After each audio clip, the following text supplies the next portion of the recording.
Olá, sou o Mário Vilas Boas e este é mais um vídeo do meu canal. No vídeo de hoje eu vou comentar sobre a medida provisória 871 que foi aprovada ontem, dia 3, no Senado e se transformou em lei, e a outra medida que deveria ser votada não foi votada, foi a 868, se não me engano, falava sobre os esgotos, sobretudo nas regiões mais pobres. Bom, eu quero dizer que eu não estou tão otimista quanto vejo alguns companheiros meus de YouTube, inclusive com muito mais abrangência do que o meu canal, sobre as consequências do que aconteceu. Primeiro, a medida 871. O que faz a medida 871? Propicia que o governo faça uma investigação em fraudes do INSS. Veja, eu não estou dizendo que eu sou contra, eu acho que o governo deve fazer isso. É que eu acho que tem algo muito errado quando o governo precisa pedir autorização do Congresso para fazer cumprir a lei. Alguma coisa está muito errada quando não apenas isso acontece, como a população comemora achando que isso é uma grande coisa. O ato do Poder Executivo de impor a lei é um dever permanente que ele tem que fazer e ele não precisa pedir autorização a ninguém para forçar as pessoas a cumprir a lei, para aplicar a lei, para exigir o cumprimento dela, fiscalizar, ver quem está cumprindo e quem não está cumprindo e, dentro dos limites da lei, aplicar as punições para quem não está permitindo, para quem não está cumprindo a lei. Isso é tarefa permanente. Agora, o governo precisa mandar uma medida provisória ao Congresso para que ele seja autorizado a investigar fraudes no INSS, que é uma coisa que ele devia estar fazendo como rotina do seu trabalho, não apenas as fraudes do INSS, mas qualquer tipo de fraude de qualquer processo administrativo que aconteça em qualquer de suas autarquias. Isso é dever permanente. Como assim o governo precisa de uma medida provisória para isso?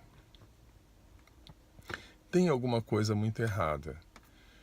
E não é um erro do governo Bolsonaro isso. Isso é um erro estrutural do Brasil.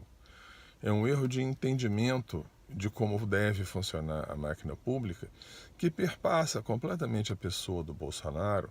É uma coisa que está enraizada na nossa maneira de ser e que é uma coisa que a gente tem que combater.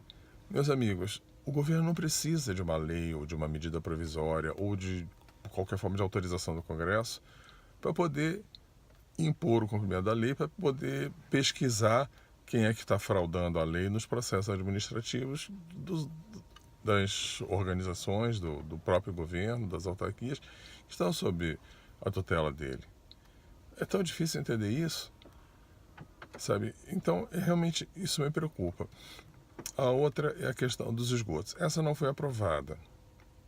Então, o objetivo dessa medida que não foi aprovada é um objetivo nobre, é aumentar a área de concessão, de abrangência de saneamento no Brasil. Esse objetivo é um objetivo nobre, é algo que nós devemos perseguir.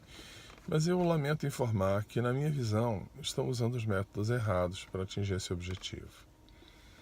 Estados e municípios não têm condições de fazer isso, então o governo federal chama isso para si. Olha, eu sinto muito, mas eu acho que não é dessa maneira que se faz. Isso, na minha visão, é uma visão esquerdista da coisa. Quer dizer, a concentração de poder como forma de você resolver problemas da população e problemas, inclusive, que envolvem atividade econômica. Isso é o jeito esquerdista de pensar e eu acho que nós temos muitos exemplos no mundo e no Brasil de que isso não costuma dar certo. Eventualmente, em questões muito pontuais, até pode dar certo. Mas, de um modo geral, na imensa maioria das vezes, isso não dá certo.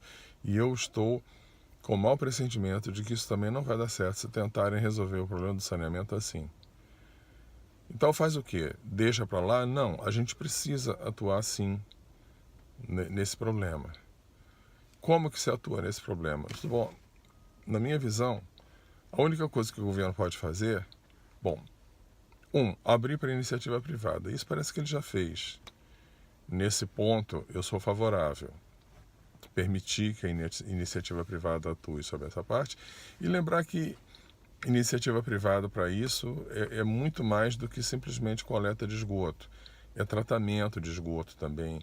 É, sobretudo, uma criação de alguma forma de disposição final. Inclusive, existem formas de você aproveitar até economicamente os esgotos.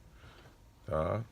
Eu não vou discorrer sobre isso, mas pode procurar na internet que há empresas que conseguem produzir energia através do esgoto.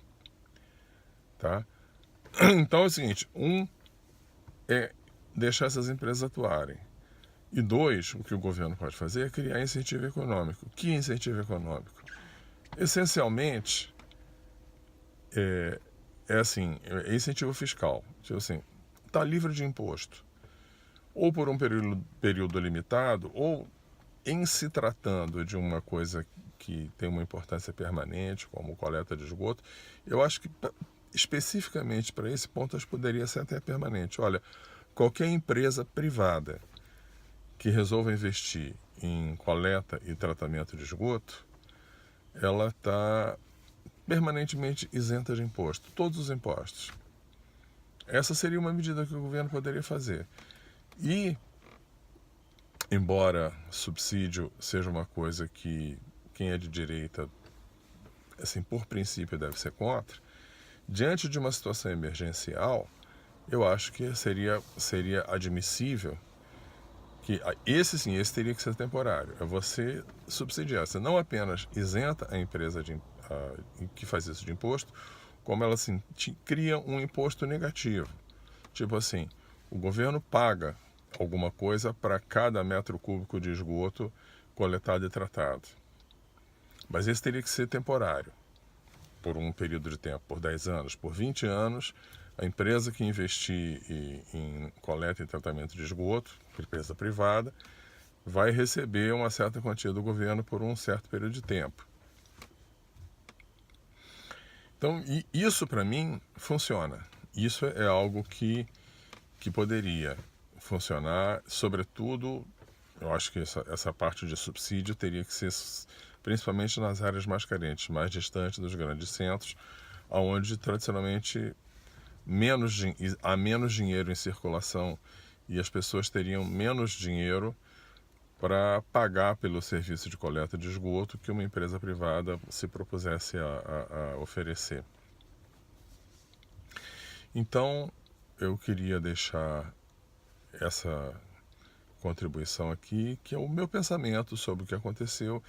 Infelizmente, eu não estou tão otimista quanto em relação a esses 2 pontos em particular. Tá? Eu estou otimista, assim, de um modo geral, apesar de alguns erros pontuais como esses que eu citei, eu acho que o governo Bolsonaro tem tido mais acertos do que erros. Mas quando ele errar, eu vou vir aqui e dizer, quando eu achar que ele fez uma coisa errada, eu vou aqui dizer. E eu não estou falando isso no sentido de destruir o governo Bolsonaro, não. Eu estou falando isso no sentido de construir. Eu espero que, se isso daí de alguma forma chegar a alguém que tenha voz ativa nesse governo, que use isso como uma sugestão para implementar formas mais eficientes de se governar. Porque eu realmente acredito que esse governo está aí, ele é inexperiente, ele tem uma série de defeitos, mas ele quer fazer a coisa certa. Então, quando eu critico, eu não critico para destruir, eu critico para tentar dar uma alternativa que me parece melhor. Bom, esse foi o vídeo de hoje e até a próxima.